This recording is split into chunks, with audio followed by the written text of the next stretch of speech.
Buenas noches, señoras y señores. Bienvenidos al campus colegiado del Consejo Departamental de Lima del Colegio de Ingenieros del Perú. El día de hoy tenemos el webinar denominado Ingenieros y relación con geopolítica, gobernanza nacional, ciencia y conocimiento. Tenemos un invitado de lujo, que es el ingeniero CIP Jaime Salomón Salomón. El ingeniero Jaime Salomón es doctor en Administración Estratégica, profesor de doctorado en UNI, PUC y USIL. Es viceministro de Agricultura. Es representante peruano ante la Universidad de la Comunidad Andina, expresidente directorio de empresas peruanas en ámbito internacional. Bienvenido, ingeniero Jaime Salomón, le agradecemos por aceptar nuestra invitación. El tiempo es suyo, tiene un tiempo aproximado de 40 minutos y luego viene una ronda de preguntas. Adelante, ingeniero Salomón. Muchísimas gracias, César, por la invitación, al igual que a Jessica Yuta por la amable invitación. Y gracias a todos los asistentes. Permítame compartir pantalla, por favor. Si me confirmas, si se puede ver, por Se favor. puede ver muy bien, muy bien. Perfectamente. Fantástico.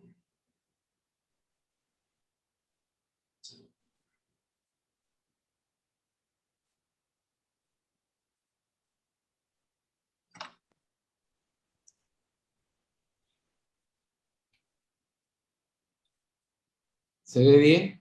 Muy bien. Ahora se volvió al anterior. ¿Se ve? ¿Se ve? Sí.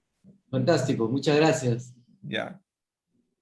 El día de hoy vamos a conversar, diría yo, sobre el rol que juegan los ingenieros, todos nosotros, en el ámbito nacional e internacional. Muchas veces dejamos de lado el tema geográfico, que tiene el país y la importancia que tiene el Perú dentro de Latinoamérica y del mundo.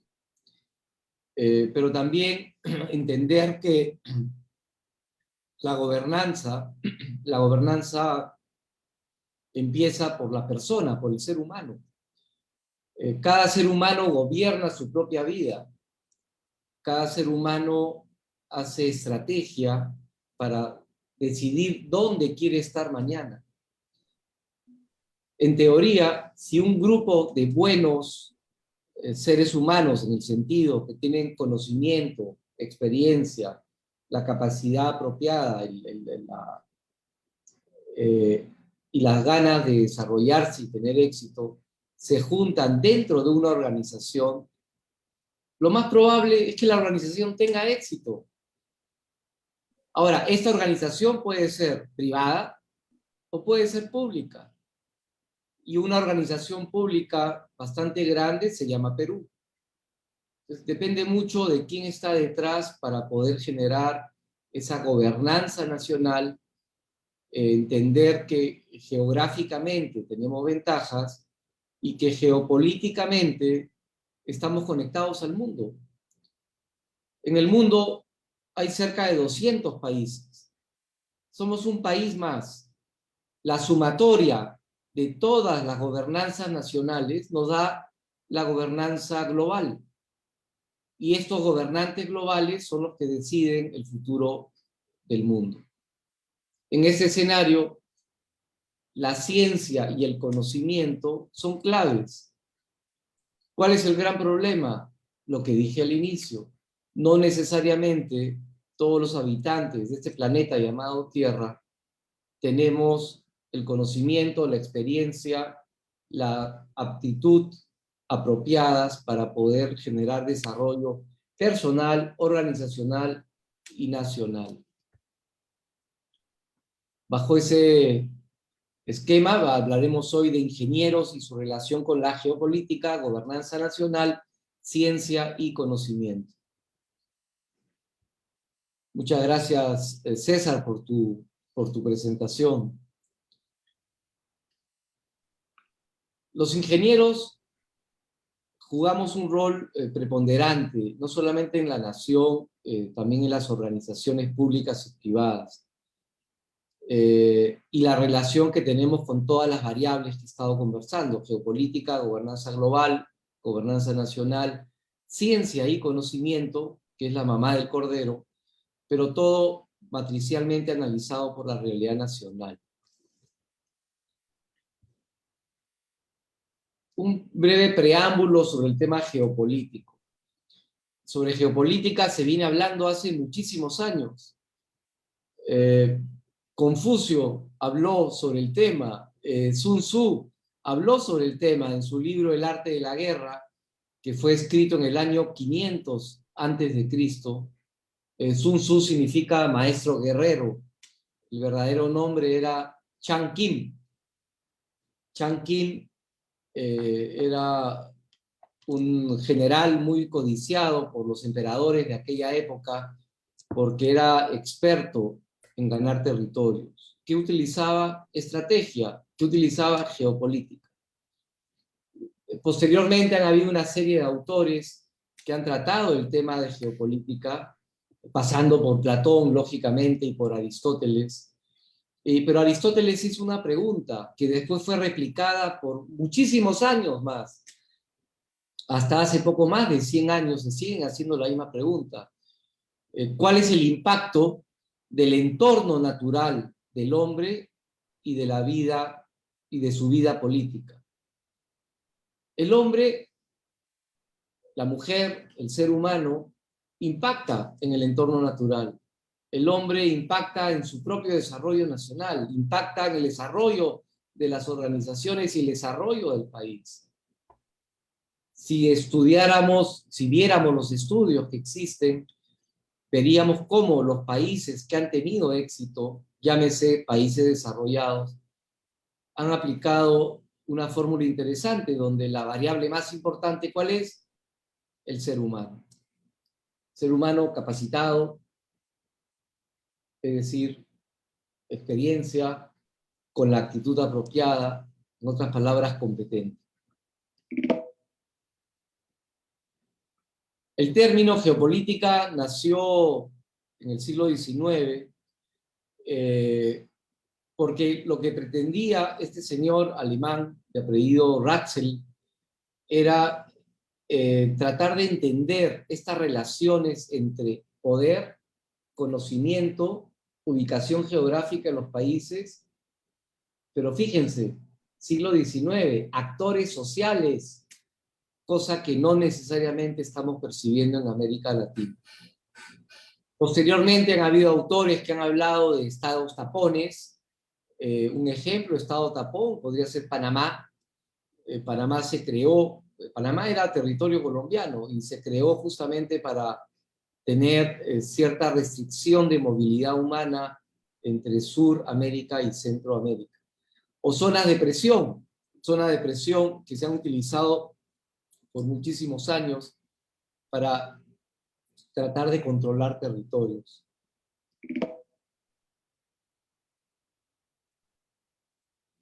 En el Perú fue Emilio Castañón, que hace más de 70 años generó la Escuela Peruana en Geopolítica, y fue justamente de la Pontificia Universidad Católica del Perú. Y él definió geopolítica, alineado con lo que había en ese momento, como la ciencia. La palabra ciencia es importante. Ciencia que estudia la capacidad del propio Estado para asegurar, ¿qué cosa? Integridad territorial y la supervivencia de la nación peruana. Hoy en día pedimos a grito identidad nacional, identidad que no estamos viendo necesariamente. Frontera con Brasil, ya hay una comunidad que está solicitando pertenecer al Estado brasilero y ya no al peruano, porque ellos reciben de Brasil las atenciones que un Estado debe dar al ciudadano. ¿Eso qué significa? Falta de identidad nacional. Importante tener algunos términos claros. Gobierno, ¿quién es el gobierno? ¿Quién ejerce el poder? ¿Qué es gobernabilidad? Justamente esa capacidad para gobernar. Es el cómo el gobierno actúa. Y al actuar va a tener éxito, va a tener fracaso. ¿De qué depende? De la estrategia que aplique. ¿De qué depende? Del conocimiento del tema al que se han metido. Todos nosotros que trabajamos en la industria privada conocemos el negocio en el que estamos. Es la primera restricción para hacer negocio. Cuando alguien entra a trabajar por el Perú, tiene que conocer qué cosa es el Perú. Y gobernanza es justamente el arte de gobernar. ¿Para qué? Para lograr desarrollo, platita, económico, desarrollo social e institucional, promoviendo ¿qué? Equilibrio entre poderes. ¿Cómo se da el equilibrio entre poderes del Estado? Se da respetando la institucionalidad. Esto llevó, por ejemplo, a que muchas organizaciones públicas o privadas inserten el libro blanco, un documento que expresaba una serie de características. ¿Para qué? Para tener buena gobernanza de las organizaciones públicas o privadas. ¿Cuál es el gran problema? El gran problema es que no necesariamente en la formulación de políticas públicas están participando todos los actores del Estado. Ahora, ¿qué significa Estado?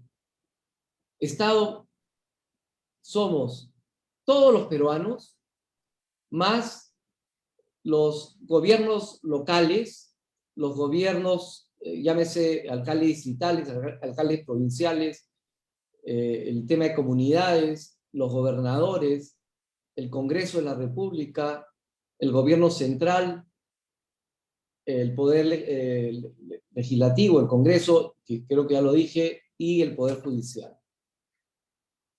Todos somos el Estado. Mientras las políticas públicas no sean elaboradas en un consenso con todos los miembros del Estado, va a ser bien problemático que exista un proceso colaborativo.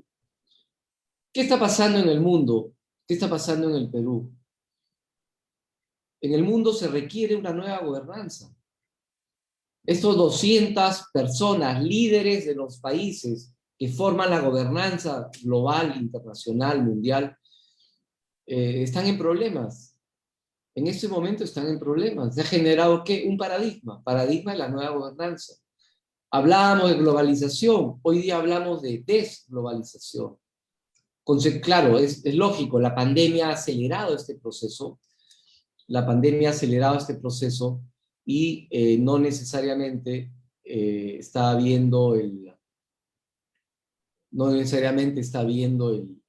eco, no necesariamente está habiendo el eco apropiado para generar una mejor gobernanza global. Pero es importante recordar qué cosa es poder político. Es justamente esta capacidad que tienen las autoridades electas para intervenir en la regulación o en la coacción, que también existe, sobre todo los conflictos sociales. Hoy en el país tenemos cerca de 200 conflictos sociales, algunos se han mantenido por muchos años, pero hay otros 200 más que han aparecido en los últimos 110 días. ¿Qué estamos haciendo como país? Es como un doctor. ¿Qué queremos? ¿Estar enfermos para ir al doctor a ver qué nos receta? ¿Qué queremos? ¿Tener conflictos sociales para tratar de darle solución? Si le tomáramos el pulso a la ciudadanía, entenderíamos qué está pasando en cada parte del territorio peruano para tomar acción. ¿Acción de qué? Justamente acción para generar gobernanza nacional y hacer lo que el Estado debe hacer, que es solucionar los problemas de la nación.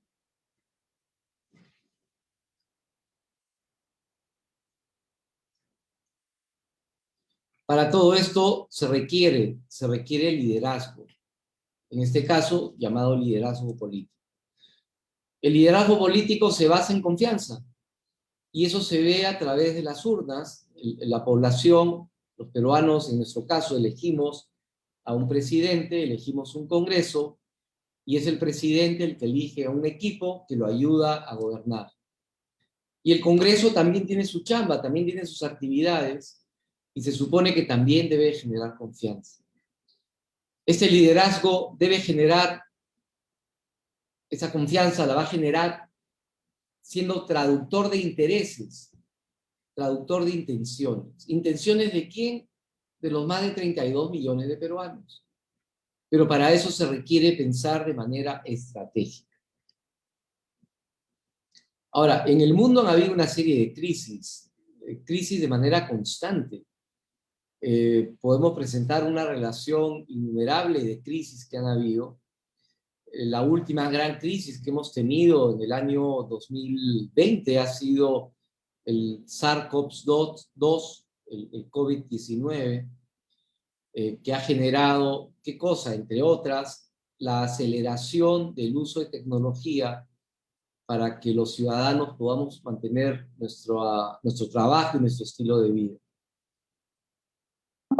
Pero esa tecnología, lamentablemente, no ha estado cercana a los 32 millones de peruanos, considerando que hay una gran población que no tiene teléfonos celulares, no tiene conexión a internet, no tiene una computadora. Ellos han estado olvidados por parte del Estado, y eso podría explicar el por qué cuando el Estado quiso ayudar directamente a la población, al no saber quién es quién en el país, no pudo ayudarnos. Si habláramos del agro, hay 800.000 agricultores que no han estado en el mapa. Los informales, antes de la pandemia, era el 75% de informalidad en el país. Ahora, e INEGI está por sacar la data, son 18% de formales. 18. Por lo tanto, la diferencia 100 son peruanos que no están en el radar del Estado. En otras palabras, también, el 18% de los peruanos y de las organizaciones peruanas son las que, pagando impuestos, mantienen el Estado.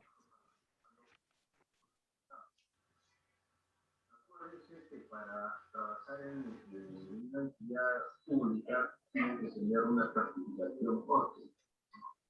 Fernando, si pudieses apagar tu micrófono, por favor. Para que ustedes puedan tener la oportunidad. Muy amable, gracias. Hegemonía mundial. La hegemonía mundial es importante. Podemos retroceder en la historia y ver qué país era el país hegemónico a nivel mundial.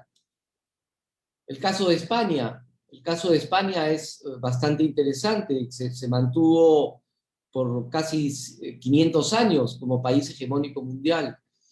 Pero ¿qué sucedió en el año 1492? Colón descubrió América. ¿Y qué pasó 10 años después? En 1482.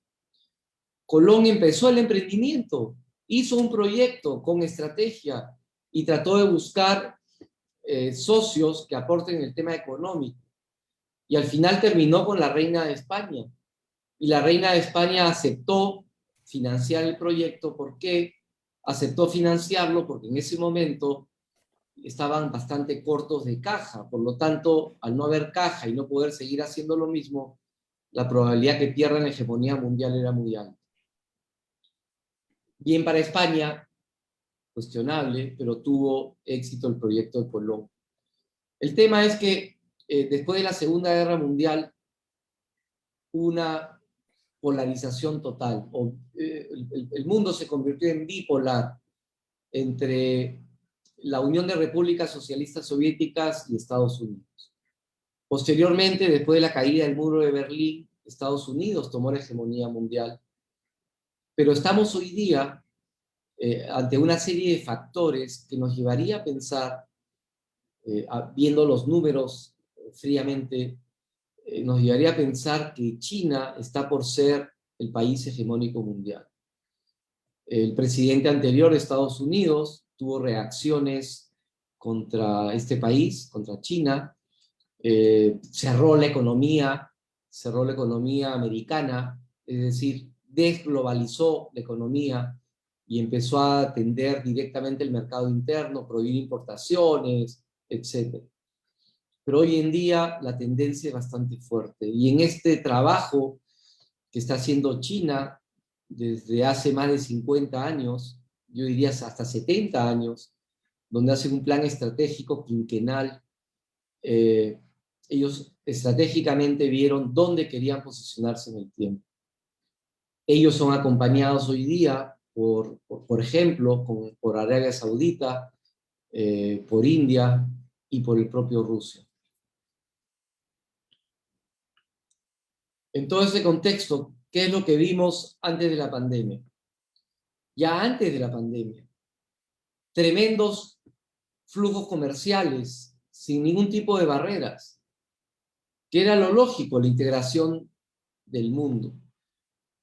Hace muchos años lo vimos en la Unión Europea, cuando la Unión Europea se formó, una de las 5 razones fue justamente que exista libre movilidad de personas, pero también libre movilidad, libre opción de comercio entre el territorio. Algo parecido se viene haciendo hace más de 15 años en Latinoamérica, fomentado sobre todo por la comunidad andina.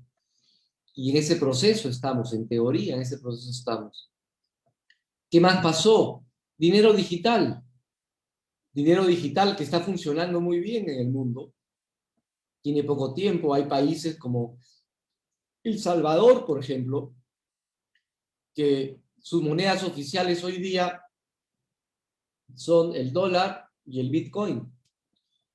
Vemos en el Perú cómo el Banco Central de Reserva del Perú ya está hablando de este tipo de temas. ¿Qué más se dio? Enfermedades sin fronteras. Enfermedades sin fronteras con un problema bastante grave a nivel mundial. Después apareció el SARS-CoV-2 COVID-19. Otro gran problema es el cambio climático, que hemos estado viendo cómo los países del mundo se han reunido hace poco en una de las ciudades del Reino Unido, y el tema es el mismo, no llegan a ponerse de acuerdo. Para todo esto hay que entender a nivel mundial por qué se dan los problemas sociales. Básicamente se dan cuando acaba la tolerancia de la población, o se dan cuando la población se ha sentido vencida por mucho tiempo. Se dan justamente por eso que dije, cuando las personas, los ciudadanos de un país, buscan que el país reconozca la dignidad de ser humano. Se da por la falta de confianza de los ciudadanos sobre el Estado y sobre todo sobre los partidos políticos. En otras palabras, cuando hay una ruptura entre gobernantes y gobernados. En el mundo, hoy en día, existe una serie de riesgos globales, justamente ocasionados, entre otros, por esta desglobalización mundial. ¿Qué se busca? Ok, instituciones, pero que puedan gobernar de forma multilateral, no gobernar para unos pocos países. El mundo está globalizado, sí, está hiperconectado, totalmente de acuerdo. Hay comercio sin fronteras, sí, hay dinero digital, existen enfermedades sin fronteras, totalmente de acuerdo. Pero tenemos una gobernanza global fragmentada.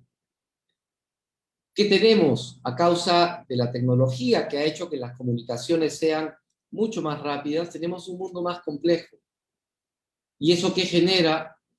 Problemas en el poder. Poder de la gobernanza global, 200 países, y de cada uno de los 200 países en el mundo. ¿Qué necesitamos? Necesitamos instituciones que representen a la población. ¿Qué necesitamos? Que el enfoque que se le dé sea cooperativista, en el sentido de trabajar en equipo. Que se reconozca que existen diversidad de culturas y diversidad de intereses, y hay que trabajar por todos ellos. Y sobre todo, hay que reconocer y conocer nuestra propia historia, nuestra propia cultura. Muy pocos peruanos conocemos nuestra historia y nos identificamos con ella. Es bueno mirar al pasado, es importante mirar hacia adelante, pero es bueno mirar al pasado, no solamente la experiencia de cada uno, sino la historia nacional y la historia del mundo, y el respeto a la multiculturalidad. En el país hay más de 10 culturas, y hay más de 50 subculturas, y lamentablemente no se está trabajando por todos ellos. Un ejemplo son las costumbres ancestrales de los yachachiks, que en algún momento aplicamos en el Ministerio de Agricultura, y en algún momento yo apliqué la industria privada cuando hacía cadenas productivas. Maravillosas, cosas maravillosas que funcionaron hace muchos años y funcionaron también hace pocos años. En general, el mundo está más complejo, se requiere ciertos reajustes en el tema económico mundial, en el tema geoeconómico mundial, en el tema geopolítico. Existe ya una gran concentración en el Océano Pacífico. Casi el 60% del comercio mundial se hace entre países que están al lado del Océano Pacífico. Y eso es una gran conveniencia para el Perú. ¿Qué otros problemas hay? Se requieren reajustes en el tema de seguridad, sobre todo conflictos por recursos. Energía, recursos hídricos, recurso agua, por ejemplo. El recurso agua va a hacer que cambie la ubicación de las ciudades. Se espera que en no más de 20 o 30 años la mayoría de ciudades en el mundo estén cercanas a la costa para poder hacer uso del recurso hídrico, tratando las aguas marinas, y vamos a ver megaciudades. En el Perú se estima que van a haber hasta 5 megaciudades de un promedio de 10 millones de habitantes cada uno. Otro gran problema que existe es el cibercrimen. El cibercrimen se ha incrementado, sobre todo por el avance de la tecnología. Lo hemos visto en actividades políticas en Estados Unidos, en las elecciones de hace casi 5 años. Un gran problema es la estructura de la gobernanza global. Justamente ante las diversas crisis globales que se van dando de manera consecutiva, hay que volver a analizar esta gobernanza mundial. Estos conflictos a nivel mundial, o esta falta de orden a nivel geopolítico, se dan justamente por esos problemas. El cambio climático, el tema energético, que el tema energético es increíble. En el Perú, el petróleo es hoy en día un elemento importante para generar energía. Ya se ha analizado a nivel mundial, el Perú es el que tiene la tercera fuente más grande de litio. ¿Qué estamos haciendo como país para utilizar el litio o generar empresas relacionadas para generar valor agregado? El tema energético es importante. El tema alimentos, ya hoy en día los números nos dicen que la producción de alimentos ya no alcanza para satisfacer la demanda de los ciudadanos del mundo. Y el Perú en ese contexto tiene una gran ventaja, pero no la estamos usando todavía. También se requieren transformaciones sociales a gran escala. Hay que preocuparse de todos los ciudadanos, hay que hacer innovaciones tecnológicas, pero todo eso no va a ser posible mientras no hagamos cambio de paradigma.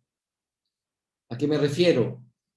Todos tenemos un chip, y un ejemplo es cuando nos cuestionamos o nos preguntamos, si yo he hecho las cosas de una sola manera en toda mi vida y he tenido éxito, ¿para qué voy a cambiar?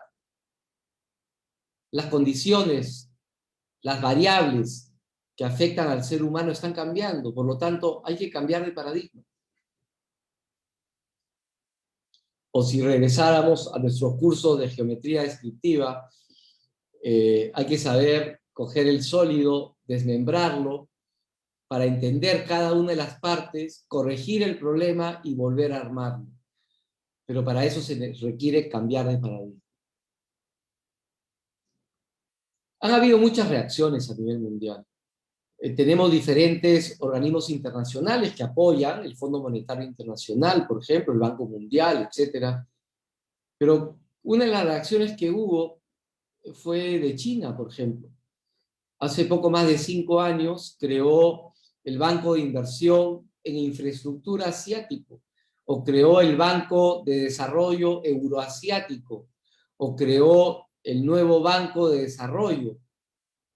Todas esas entidades hoy en día tienen más colocaciones en los países del mundo que estos organismos mundiales tradicionales generados después de la Segunda Guerra Mundial. Eso nos muestra un poco hacia dónde va el liderazgo mundial. Pero todo esto también acompañado por el desarrollo de la Ruta de la Seda.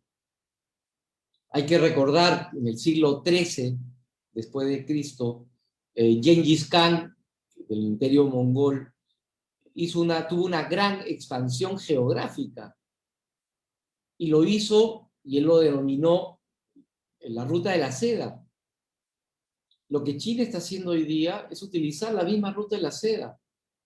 Vemos cómo los sistemas, la infraestructura, los sistemas de transporte, sistemas comerciales que tienen ellos desde China para atender hasta Europa, el norte de África, el proyecto que están haciendo para conectar con América a través de una supercarretera y de un tren de alta velocidad para llevar no solamente a personas, sino también productos terminados y recibir de ellos materias primas. Vemos cómo los fletes internacionales han subido en algunos casos 9 veces. ¿Por qué? Por la alta demanda que tiene China sobre los barcos, sobre los fletes.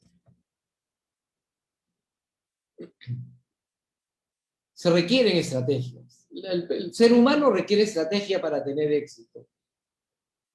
La organización público-privada requiere estrategia. Los países también requieren estrategias.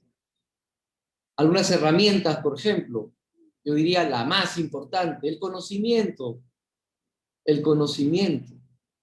Lamentablemente, el conocimiento que recibimos desde el hogar, el conocimiento que recibimos en la escuela, en la universidad o el estudio técnico, es importante, pero digo lamentable porque imagínense que se ponen una mochila donde van metiendo tanto conocimiento y llega un momento en que están totalmente jorobados por el peso que nos trae el conocimiento, pero no nos damos cuenta que ahí hay conocimiento obsoleto.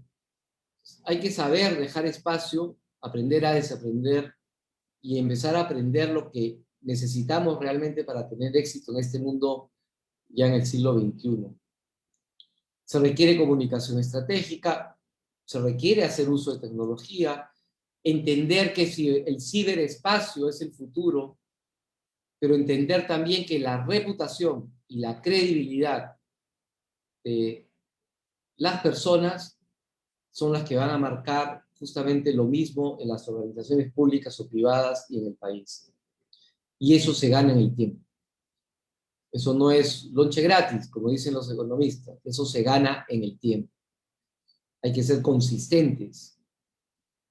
También hay otros temas llamados intangibles. El tema cultural, decía antes, el respeto a la multiculturalidad, en nuestro caso del país. Y la necesidad de hacer alianzas internacionales. No estamos solos en el planeta Tierra. Hay que saber con quién hacemos alianzas.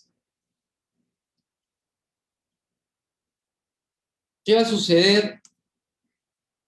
¿Qué está sucediendo ya en otros países del mundo con este efecto de desglobalización, que yo llamo postglobalización?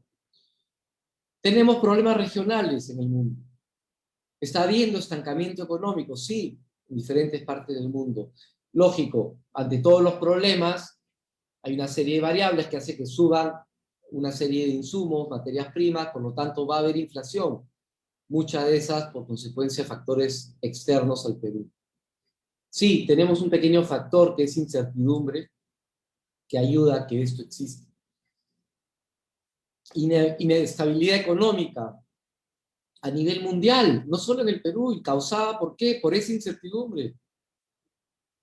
Desempleo. Existe desempleo. Y en los últimos meses, lamentablemente, tenemos 1 millón más de desempleados, de ciudadanos que trabajaban en una empresa como dependientes que ahora son desempleados. Existe todo esto, hace que en el mundo exista fastidio social, que exista pérdida de legitimidad hacia las autoridades, que se generen una serie de redes invisibles que alteran el quehacer de una persona, de una organización público-privada o de un país. Y sobre todo el tema de las enfermedades invisibles. Enfermedades invisibles como el SARS-CoV-2, COVID-19, que nos afectó fuertemente, pero ¿por qué no decirlo también de la corrupción? Corrupción que tiene muchísimos años más en el mundo y en el Perú, y todavía no encontramos una cura para ella. No porque no exista una cura, sino porque no sabemos aplicarla. En el país, ¿qué sucede en el país? Preguntémonos, ¿cuál es la relación entre los poderes del Estado, entendidos como el gobierno central, poder ejecutivo, poder legislativo y el poder judicial? ¿Cuál es la relación entre los niveles de gobierno? Llámese el poder ejecutivo, los gobernadores, alcaldes provinciales, alcaldes distritales y los alcaldes de las diversas comunidades. ¿Qué esperaríamos? Acá hay grandes problemas. Uno de ellos es la ley de descentralización, que nació hace 19 años, en el año 2002, y empezó a regir en el año 2006. Lamentablemente esa ley no fue perfeccionada, no fue mejorada. ¿Cuál es el problema? Gobernadores y alcaldes que hacen lo que quieren sin necesariamente estar alineados al gobierno central. Los que vivimos en Lima, o los que vivimos en cualquier ciudad del Perú, lo vemos. ¿Cómo? No hay coordinación entre los propios alcaldes distritales. Yo soy chosicano y voy a Chosica de vez en cuando. Cada alcalde, desde Lima hasta Chosica, hace lo que quiere en la carretera central. No hay una alineación. Eso es un simple ejemplo para demostrar que falta justamente este interés de alinear todo lo que se haga en el país para generar desarrollo de toda la población. Podríamos entrar a profundidad a analizar cómo está el Producto Bruto Interno, cómo está la balanza de pagos, tipo de cambio, etc. Son variables que tenemos que entender, porque al final afectan el desarrollo de las personas y de las organizaciones de nuestro país. También hay que entender qué está sucediendo con el efecto de reapertura de todo el empresariado peruano pensado en el post-COVID. ¿Hay orden, no hay orden? Estamos tomando ejemplos de lo que ha pasado en el mundo, países que han hecho un trabajo impresionante, que ya están abiertos totalmente, y podríamos encontrar varias sorpresas. Una de ellas, a mi criterio, el tema de la vuelta a la presencialidad para los colegios, no teniendo un protocolo, no teniendo claro el esquema que vamos a seguir, sería bien arriesgado. Tanto así que yo me atrevería a decir que no va a ser en marzo, va a ser mucho después. En todo esto, ¿cuál es el gran problema? El gran problema es el ser humano.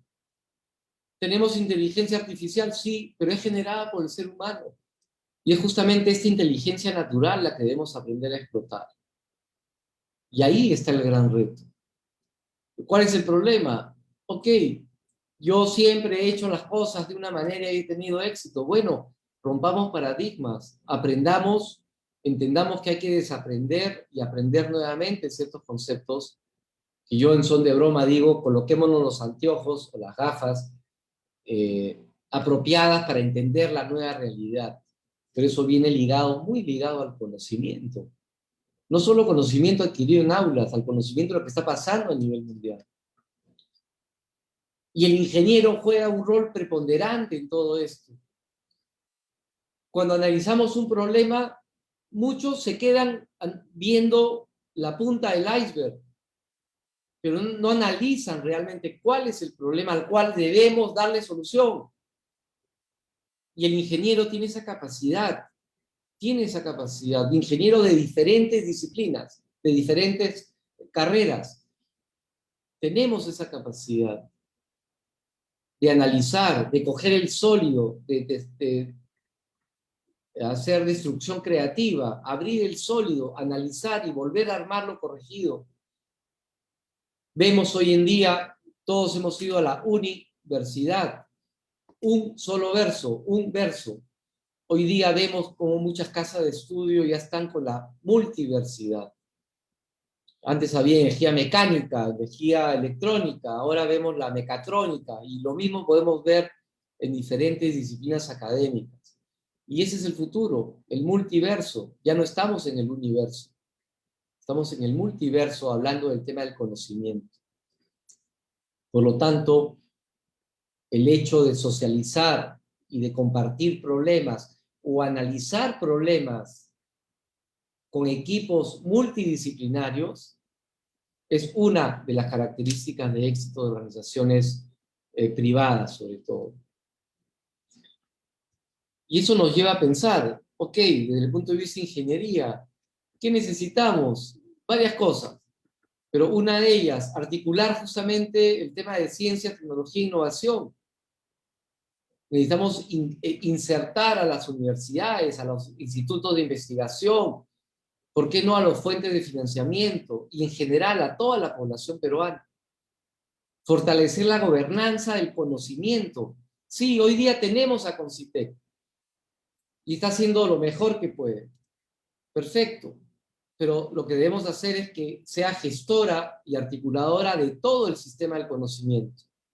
Hay propuestas para formar el Ministerio de Tecnología, Ciencia e Investigación. Podría ser un camino. Pero, ¿qué sucede? Hoy, para hacer esto, se recibe casi el 0.2% del presupuesto, mientras el resto del mundo llega casi a 2%. Entonces, hay que invertir en esto.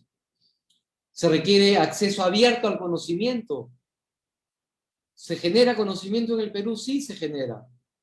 Necesitamos el acceso abierto, el Open Access, que existe, está alineado a la ley de gobierno digital, de interoperabilidad, para que todos los conocimientos que se produzcan en el país, que sean financiados con recursos públicos, sean de disposición. Esto se dio hace 8 años, pero lamentablemente hasta ahora no funciona. Debemos poner en valor una ley de tecnología. Existe una ley, popularización de las ciencias a través de la comunicación y divulgación científica. Pero, ok, pero no puede estar ajena a los 32 millones de peruanos. Esa debe ser matricialmente analizada con la vida cotidiana de todos nosotros, analizando cuáles son los problemas a los cuales la ciencia debe darle solución. Y el ingeniero justamente es parte importante en esta ciencia. Un ejemplo, desde marzo del 2020, yo diría casi hasta la fecha, la población se entera de qué está pasando con la vacuna del COVID y qué está pasando del COVID básicamente por los medios de comunicación. No hay una comunicación en base a conocimiento que permita a la ciudadanía entender, cosa que sí está dándose en otros países del mundo. Y eso permite el entendimiento. Gran pregunta o gran análisis para mí. Si la ciencia y la sociedad no están relacionadas, no conectan, no podemos generar calidad de investigación. ¿Por qué? Porque la ciencia debería ayudar de manera a que los ciudadanos resolvamos nuestros problemas. Al estar la ciencia separada de la ciudadanía, la ciencia resuelve cualquier tipo de problemas. Tenemos brechas muy grandes, infraestructura universitaria, centro de investigación, carrera de investigación que lamentablemente no son bien consideradas en el país. Tenemos problemas con educación primaria, tenemos problemas distritales, cuando se construye una urbanización, un municipio nos pide que dejemos un área para poner un colegio. Cuando después vamos al Ministerio de Educación a pedir la autorización, nos dice, no, el área que has dejado es muy chica. No hay una linealidad entre todos los niveles de gobierno y poder del Estado.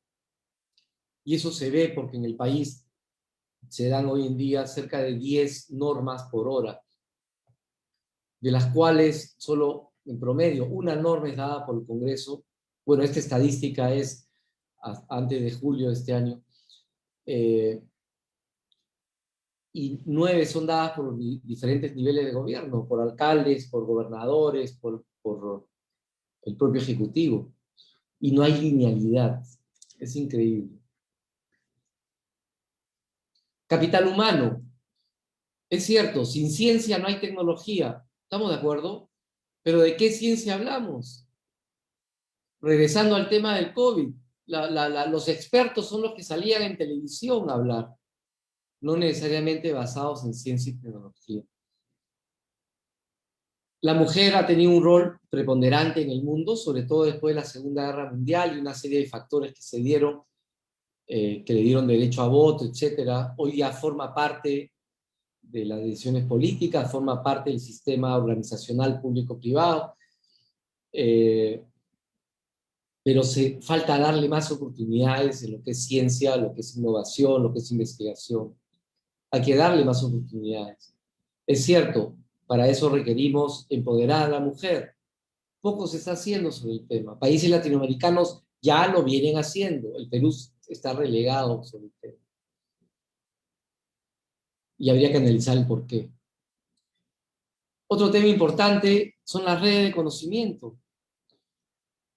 Las redes de conocimiento en nuestro país están centralizadas en Lima y en las ciudades de la costa. Los que hemos recorrido el país, yo lo he hecho en casi todos los departamentos, pero no de paseo, sino por trabajo, por análisis, uno se da cuenta las grandes diferencias que hay. Y justamente ese conocimiento no capta información de las diversas distritos, provincias del país, y tampoco permite que los ciudadanos que viven ahí generen conocimiento, generen innovación. Por lo tanto, una propuesta que se hacía es generar sistemas regionales de innovación, sistemas regionales que generen conocimiento justamente en cada uno de estos distritos o regiones. Y lógico, la sumatoria de todos estos sistemas generaría el Sistema Nacional de Conocimiento. Es importantísimo, a mi criterio, generar una serie de normas que permitan al ingeniero colegiado de diferentes carreras, participar en el mundo público. Por ejemplo, necesitamos urgentemente que muchos ingenieros aporten al Estado y que con su firma den valor. Mucha gente no lo reconoce, pero si no hubiera ingenieros de diferentes disciplinas, yo soy ingeniero industrial, pero de diferentes disciplinas, todos somos constructores del desarrollo nacional, desde el ámbito personal, el ámbito organizacional privado. Participamos, queriéndolo o no. ¿Qué pasa en el país? Hay más de 77.000 instituciones, si vemos las comisarías, postamédicas, etc. Cada una mantiene una serie de formas de registrar la data. Pero existen en el Perú cerca de 3.000 bases de datos, incluida la de los 19 ministerios, la de presidencia, la del Congreso, los gobernadores, los alcaldes, etc. 3.000 bases de datos totalmente distintas que no conversan entre sí. ¿Cuál es la solución? Generar un sistema unificado, como sucede en otras partes del mundo. Un sistema nacional de transformación digital, una plataforma de interoperabilidad en el Estado. Sí, el país tenemos una red dorsal de fibra óptica que interconecta casi el 80% del territorio, pero está en manos de un tercero que ni siquiera el propio Estado los contrata. Otro hubiera sido el Cantar si hubiera sido utilizado en esa época de pandemia, por ejemplo. Necesitamos integrar, necesitamos generar confianza en la población. Y eso se puede lograr a través de esta propuesta. Propuesta que puede ser georreferenciada, propuesta que puede analizar el tema de identidad personal. Hoy en día existe el DNI digital. Ya hay una propuesta para hacer el DNI, ADN, pero también es necesario involucrar en esto los diferentes servicios digitales. En el sistema podría estar dónde he trabajado, dónde trabajo, qué estudios he tenido, dónde vivo, cuál es mi situación económica, etc. Como sucede en muchos países del mundo. Yo siempre recomiendo, no solamente a mis alumnos en el ámbito privado, en el ámbito público, siempre recomiendo, pensemos estratégicamente, pero pongamos en la variable geopolítica, pensemos geopolíticamente. Es importante. Dirijamos, gestionemos y gobernemos nuestra propia vida de manera inteligente. Igualmente, ese grupo de personas que hagan lo mismo en organizaciones públicas o privadas. Y los que trabajan por el país que hagan exactamente lo mismo. El gran problema, y lo vemos muchos, es que no necesariamente personas competentes, coherentes o consistentes están detrás de todo esto. Casa de Herrero, cuchillo de palo. Lo podemos ver en el Colegio de Ingenieros o en otras instituciones, que siendo ingenieros no aplicamos los conocimientos para el beneficio del resto de los colegiados. Eso es impresionante. El hecho el avance de la comunicación, de la tecnología, y no tener por ejemplo, unas elecciones digitales o usando la tecnología es impresionante. Se requiere trabajar de manera articulada y colegiada. Rentabilidad social. Hoy el Estado se preocupa solamente de rentabilidad económica, y muchos países del mundo también. Pero los que han tenido éxito y han generado identidad nacional y bienestar nacional, lo hacen analizando el tema de rentabilidad social. Y ahí hubiera caído muy bien que el país haga proyectos con rentabilidad social en esta población pequeña que está frontera con Brasil, que ha salido en los medios, a gritos pide ya ser parte del gobierno del Estado brasileño.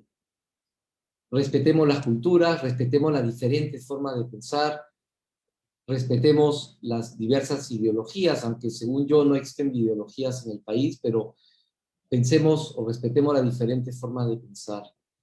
Eso es lo más importante. Muchísimas gracias por la atención. Muchas gracias, César. Muchas gracias, Jaime, ¿no? Y vamos a entrar a una ronda de preguntas. Mira, dos temas. Primero, una aclaración. El Consejo Departamental de Lima está preparado para cualquier tipo de votación virtual, ese tipo de cosas. Solamente que para hacer este tema necesitan que todos los consejos departamentales estén de acuerdo. Y no están de acuerdo. Justamente, ese es un tema interesante que podríamos... Ese es otro tema, claro, sí, es otro tema. Que podríamos... Lima es el más avanzado en tecnología. Si a Lima le dicen mañana lo hacen de Lima.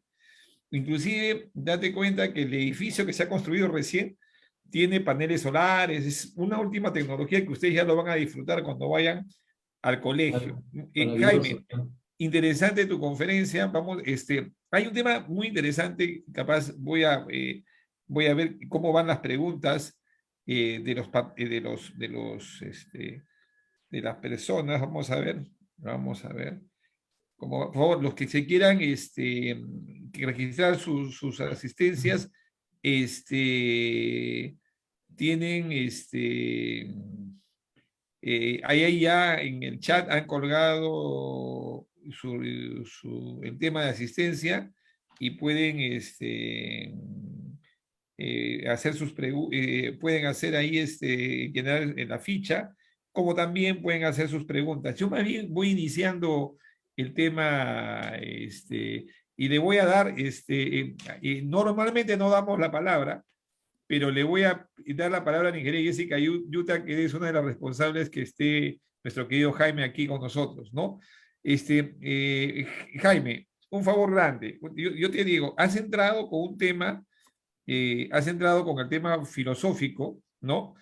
Y de la persona, ¿no? Es decir, que es el hombre dentro de la antigua filosofía. Y de paso, feliz Día del Hombre. Hoy es el Día del Hombre. Entonces, un feliz día a todos los hombres por nuestro día. Poco se hablan de nosotros y poco se festeja, pero el día de hoy es el Día del Hombre. Una pregunta, Jaime. Hay un tema, el mundo, ¿tú cómo ves este criterio? El mundo está en evolución, técnicamente hablando, ¿no? Estamos en evolución y obviamente en todo ese tema has entrado tú con la filosofía, con el hombre, bueno, hemos unido ya el nombre, el moderno con el tema de la persona, pero hay un nivel de conflicto en la evolución, ¿no? Y creo que este conflicto ya no es ideológico, sino es de la mi propia persona, ¿no? Porque en la teoría vamos encontrando con esta evolución, estamos buscando verdades. Y esas verdades parece que todavía no están de claro. Nos hemos globalizado, hemos hecho un montón de cosas, pero al final nos hemos vuelto corruptos, ¿no? No solamente es por efecto Perú, es un efecto en el mundo. Entonces, y creo que estamos caminos, no sé si me llevo a equivocar, a un nuevo pensamiento que todavía nadie lo sabe cuál es, ¿no? Así como apareció los movimientos de izquierda, ¿no? Han venido tantos, y el hombre en un momento del caso, creo que luego de la economía social de mercado, de la década del 60, creo que el hombre dejó de pensar, ¿no? ¿No? Entonces, ¿tú crees que tenemos un problema entre el pragmatismo que vivimos con el pensamiento? Porque al fin y al cabo, todo lo que se ha hecho en el mundo ha sido porque primero se pudo que pensar, ¿no? Todo, ¿no? Hasta la política, ¿no? Una serie de cosas, ¿no? Es parte de un pensamiento, la gran transformación alemana con la economía social de mercado fue parte de un pensamiento. Pero ahorita estamos en un proceso evolutivo en el cual la gente dejó de pensar y comienza a usufructuar de lo que se pensó antiguamente, ¿no? Bueno o malo que sea, ¿no? Usufructuamos. Y hemos parado de pensar y queremos seguir usufructuando sin pensar. ¿Tú crees que estamos en una crisis, entrando a una nueva reforma del pensamiento del ser humano? Y que el ser humano ahí nos hemos trancado, ¿no? Y queremos vernos en el pasado, rescatar lo antiguo como si fuese bueno en el tiempo moderno, actualizarlo, desempolvarlo. ¿Tú crees que hay un problema de ese sentido en el pensamiento de la persona? Muy buena tu pregunta, César. Todos los seres humanos buscamos la zona de confort. Ese es un gran problema. Y esta zona de confort, sobre este tema, por ejemplo, Einstein escribió hace ya 80 años y decía, el mundo futuro será de los que tengan conocimiento. El gran problema, y acá incluyo a todas las profesiones, todas las disciplinas académicas, recibimos conocimiento y nos quedamos con él. No avanzamos. Es como en el colegio a mí me enseñaron que el átomo era indivisible. Y cuando fui a la universidad me dijeron, no, el átomo es divisible. Y hoy día vemos cómo ha avanzado la ciencia en esa materia. Es como que yo me hubiera puesto terco en que el átomo era indivisible. Indivisible. Lo mismo vemos en todos los ciudadanos del mundo. Entonces, ese tema hay que analizar. Por eso decía, hay que aprender a desaprender. Sí, existe un nuevo pensamiento, pero está muy forjado y esto presionado por el SARS-CoV-2, COVID-19, que ha hecho que la tecnología y la forma de comunicarnos cambie haciendo uso de la tecnología, lógicamente. Búsqueda de verdad, sí. El gran problema es que vemos mucha gente que dice mi verdad es X. Hay una sola verdad en el mundo. Hay una sola verdad. Pero eso nos permite saber el conocimiento, no necesariamente. El mundo está evolucionando. Estamos yendo desde el año 2002, 2001, 2002, ya a un proceso de deglobalización bastante grande. En ese contexto, el Perú tiene que definir dónde quiere estar a futuro. Pero las organizaciones privadas y públicas también lo tienen que hacer.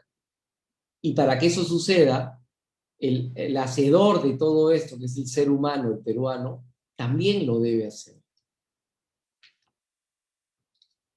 No, excelente, excelente, ¿no? Porque de alguna manera creo que sí, pues estamos en ese tiempo. Y más bien, no sé cómo tú ves, pero capaz, tú has hablado de la ciencia, de la tecnología, que es un tema totalmente importante, pero a veces los países en vía de desarrollo queremos imitar o queremos descubrir lo que otros ya han hecho, ¿no?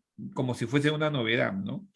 Y segundo, y has indicado muy bien, en tema de criterios políticos, nadie quiere hasta el tiempo punto continuar. Todos quieren ser los forjadores de inventores de la fórmula. Entra un ministro, entra un viceministro, cambian ideas, cambian cosas, entran otros como nuevos, hacedores de nuevas verdades, ¿no? Cuando no existe una capacidad de dialogar y conversar y mirar que el otro también puede ser tan bueno como lo que tú quieres ser, ¿no? ¿Tú crees que hay un problema intercultural entre la comunicación que tenemos aquí nosotros los peruanos, incluidos los latinos? Se podría apreciar como un problema de interculturalidad. Yo te diría que no necesariamente. La relación entre las diversas culturas peruanas no es muy buena porque eso no es promovido por parte del Estado en general, incluido en el Estado todos los ciudadanos del país. Eh, pero es cierto, si tú tienes conocimiento y tú tienes dentro de este conocimiento, entiendes en qué estás metido, llámese manejar tu propia vida, llámese manejar un negocio privado, llámese trabajar en una organización pública o llámese manejar la organización pública más grande que es el Perú. Si tú sabes qué es lo que hay que hacer, entras a trabajar directamente. Cuando no sabes, empiezas a copiar, tratar de copiar qué funcionó en otros lados.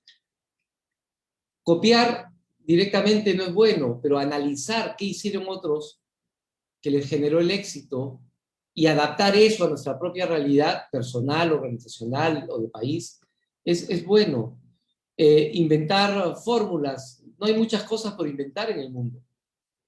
Es justamente los que logramos adquirir el conocimiento necesario, los que vamos a poder aplicar lo pertinente en el momento pertinente. Lo que refieres de cambios, cada vez que hay un cambio, por ejemplo, de ministro, o de viceministro, o de gobernador, o de alcalde, lo que hacen es coger todo lo que hizo el anterior, tirarlo a la basura. Eso no permite continuidad a nivel nacional. Pero para eso existen las políticas públicas. Se requieren políticas públicas, las cuales van a perdurar al presidente o al congresista o al gobernador o al alcalde de turno. Un ejemplo es la política pública nacional en tema de economía, que se aplicó por cerca de 20 años. Que sí es cierto, requiere reajustes, pero ha permitido que el Perú esté donde esté. Las personas jóvenes de hoy que nos escuchan no han visto lo que sucedió en el Perú de los 60, 70, 80. El Perú ha cambiado muchísimo gracias a esta política, pero requiere mejoras. Igual necesitamos política pública, por ejemplo, en el tema agrícola, a gritos, a gritos. Había hablado de un sistema unificado de información. 800.000 agricultores no han recibido nada. Microempresarios, pequeños empresarios no han recibido nada. Pero sobre todo, el 82% de los peruanos y las organizaciones tampoco han recibido, porque son informales, están fuera del radar del Estado. Excelente, en este caso, más bien, oye, te estoy agradeciendo por el, ¿no? Por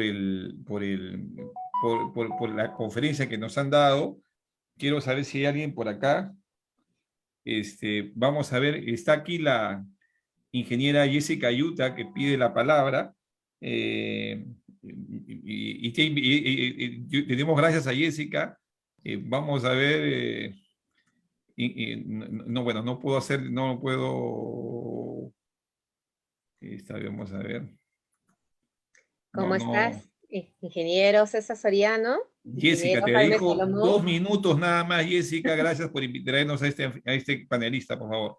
No, encantadísima. El ingeniero Jaime Salomón es estupendo, expositor, un excelente ingeniero industrial de profesión, con doctorados y muchos galardones, tanto académicos como profesionales. Más bien mi video está apagado. Ahora sí. Muchísimas gracias, equipo técnico, por apoyar. Realmente agradecer al Colegio de Ingeniería de Perú, al ingeniero Jaime Salomón, ingeniero, si pueden encender su camarita sería estupendo, por esta excelente exposición y compartir sus conocimientos, sus ideas, ingeniero, con todos los colegiados del Consejo Departamental de Lima, Colegio de Ingeniería de Perú. Realmente nosotros estamos muy contentos no es la primera vez que conversamos con usted, y que disfrutamos, al menos los colegas del capítulo, ¿no? De nuestras especialidades industriales de transporte, ya hemos tenido el gusto de interactuar con usted y lo felicitamos. Más que nada, agradecer también a Ingenieros Soriano, al igual que Campus Virtual, que está haciendo una excelente labor. Muchísimas gracias por nutrirnos de constantes conocimientos. Ingeniero Soriano, a todos los colegiados están haciendo una muy buena labor. Y más que nada, mi participación, además de felicitarlos, ¿no? Y felicitar la actual gestión por la excelente, ¿no? Inauguración que hemos tenido. Emocionada, les contaré que he ido a grabar, ¿no? La fachada del interior, todo, porque está lindísimo. Yo como colegiada me siento emocionada, contenta de tener una infraestructura de primera, como ustedes bien lo han mencionado. Pero más que nada, mi participación era ingeniero Jaime Salomón, para poderle a usted hacer una acotación, una preguntita, ¿no? Para que los colegas puedan compartir. En algún momento usted hizo mención de algo fabuloso que me encantó. Recomendaciones para los ingenieros que estamos tal vez acá presentes y los otros colegas que van a escuchar y ver este video. ¿Qué recomendaciones usted puede brindar a los ingenieros que actualmente están en tal vez, no importa si es en público o privado, ejerciendo su profesión, pero cómo se pueden preparar para hacer esa gran transformación de nuestro queridísimo Perú? Ese gran cambio que necesita nuestra ingeniería o que Perú necesita de nosotros los ingenieros, que somos los constructores del Perú. Entonces, ¿qué recomendaciones puede brindarle a las personas que están, que justamente en interno me estaban comentando eso, que algunos han entrado, ¿no? Intermedio a la conferencia y les ha parecido fabuloso? Elevo sus felicitaciones de los colegas que me están escribiendo, pero justamente ello, ¿no? ¿Qué puede usted recomendar para que podamos hacer un mejor desempeño, ¿no? Como ingenieros. Muchas gracias. Muchas gracias, Jessica, por la pregunta. Si hoy quisiéramos tener, los habitantes del mundo, el conocimiento actual, tendríamos que regresar a recibir 5 años de pregrado cada 3 meses. Y en mi caso he hecho ingeniería, tengo maestría en administración, maestría en filosofía, tengo 2 doctorados. Tendría que regresar cada 3 meses a estudiar para tener lo último del conocimiento. Pero adicionalmente, no aplicamos el conocimiento que tenemos. El ingeniero de sistemas, no necesariamente aplicamos el conocimiento en sistemas, que hoy en día es primordial. Ingenieros industriales, ingenieros en transporte, ingenieros en todas las disciplinas académicas, las disciplinas que tenemos los ingenieros, no necesariamente la aplicamos, nos olvidamos de lo aprendido, no trabajamos de manera estratégica. Ese sería un primer factor, pensar de manera estratégica. Y eso nace porque cada ingeniero elabora un plan de vida, dónde quiere estar mañana, y va buscando los recursos necesarios para lograr a lo que quiere llegar.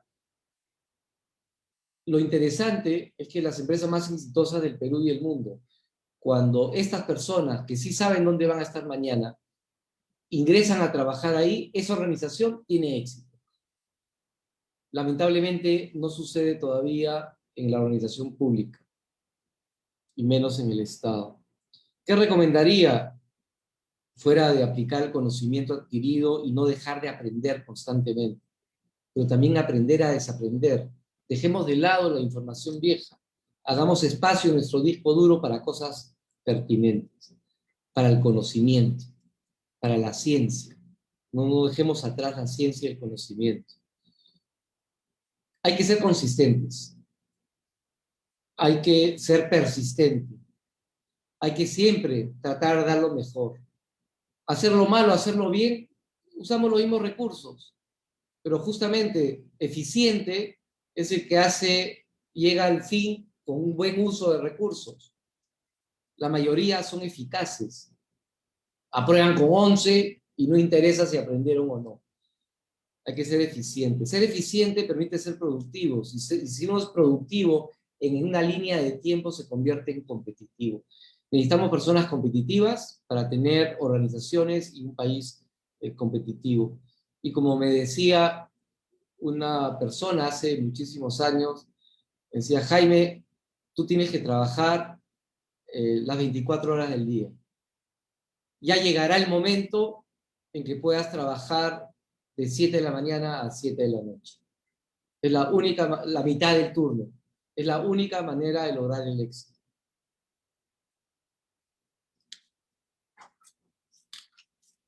Muy bien, bueno, yo creo que, bueno, iniciar, la ingeniera Jessica Yuta, a través de ella hicimos el contacto, ella es la presidenta de la facilitación digital, un gran trabajo que ha dado dentro del colegio, y por eso siempre propone personas como el caso de Salomón, ¿no? Que creo que son temas muy ilustrativos. Y acá hay un tema más importante de Salomón, yo creo que esto es el tema, el camino que tiene que ir siguiendo el colegio también, ¿no?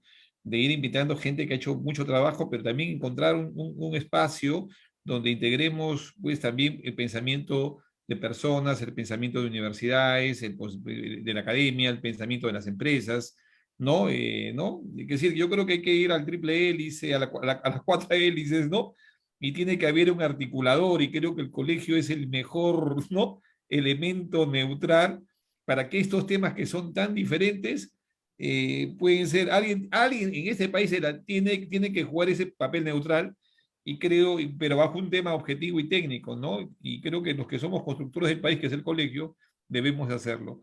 Estimado Sí, Jaime. César, si me permites, debemos lograr a futuro justamente el reconocimiento, la importancia que tenemos todos los ingenieros a nivel nacional, el rol que juega el Colegio Ingeniero del Perú debiera ser, es bueno, pero debiera ser un poco más directo, no solamente en el desarrollo de las personas, desarrollo de organizaciones, sino para permitir que el Perú genere un desarrollo mucho más alto.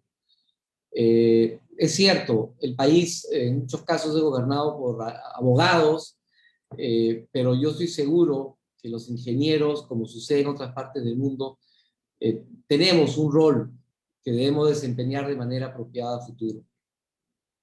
Creo que ese es el camino. El que entre como decano va a ser ese el camino, ¿ah? Si ya estamos en ese momento, yo creo que Tenemos a que todos los he proponer, escuchado bajo ese mismo tema. tenemos que proponer políticas públicas. Claro, Tenemos todo el conocimiento. y el colegio puede presentar normas de ley, ¿no? Claro que sí, ¿No? Parte del tema. claro que Ok, sí. oye, muy bien, gracias por todo, un abrazo grande para ustedes, cuídense mucho, nos vemos pronto y que Dios los cuide y cuidémonos, porque todavía estamos en un momento muy difícil en el país. Gracias y un abrazo. Y un gusto conocerte por este tema, Jaime. Un abrazo grande y gracias Un por tu tiempo. honor, César, un honor y gracias a todos los asistentes. Un gusto estar con ustedes. Buenas Muchas noches. gracias, hasta luego. Hasta luego.